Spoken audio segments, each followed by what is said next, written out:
Third video is on early specialisation in sport. 2015 states that in contemporary sport it is common to see children initiating their specialisation at ever young ages, with the hope that this early start will assist them in making the elite ranks at a later age.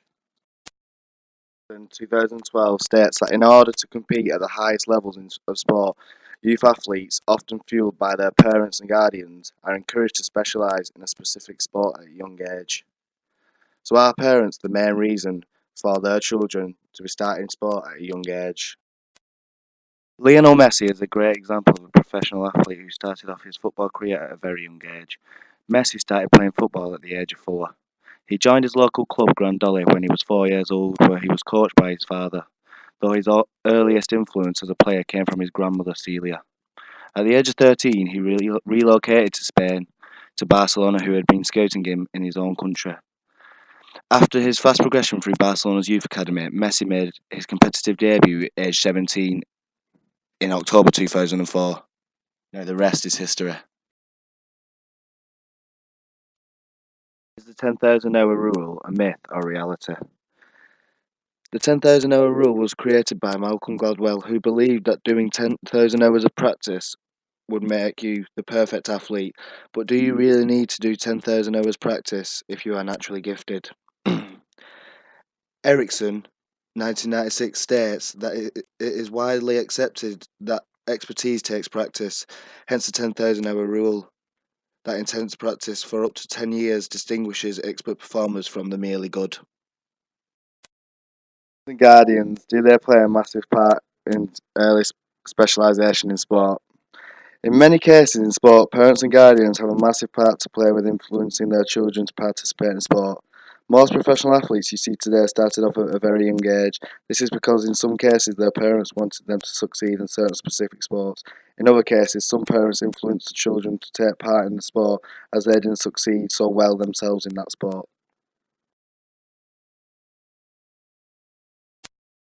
Andy Murray is a perfect example of an athlete whose parents influenced him massively into playing tennis.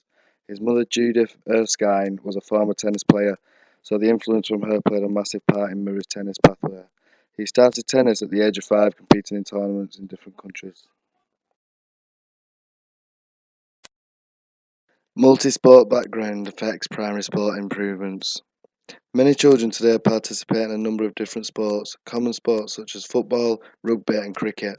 With them playing different sports and for different teams, this then means that they cannot focus on just the one specific sport and improving well. For a child to excel and aim to become an elite athlete, they must focus on one main sport that they want a career in and the correct pathway for them.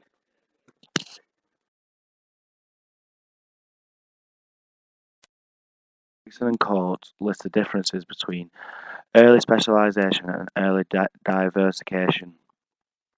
Ericsson, 10,000 hours of deliberate practice to achieve their expertise.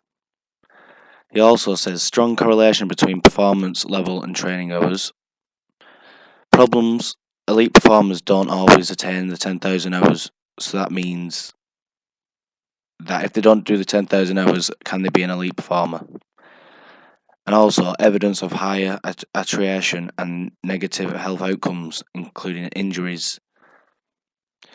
Coates quotes, more diverse range of skills developed through variety of sports. Another point, promotes development of intrinsic motivation and increased self-involvement. The talent can be transferred across different sports, cognitive and physical. And finally, evidence from tennis age 15, but still compile the right amount of hours. Finally, there are some things that early specialisation in sport can affect in a young athlete's life. Firstly, it limits other motor skills as they are only focusing on the one sport. Injury prone is a common factor as well. Social time cut short, no time for friends, no time for social networking.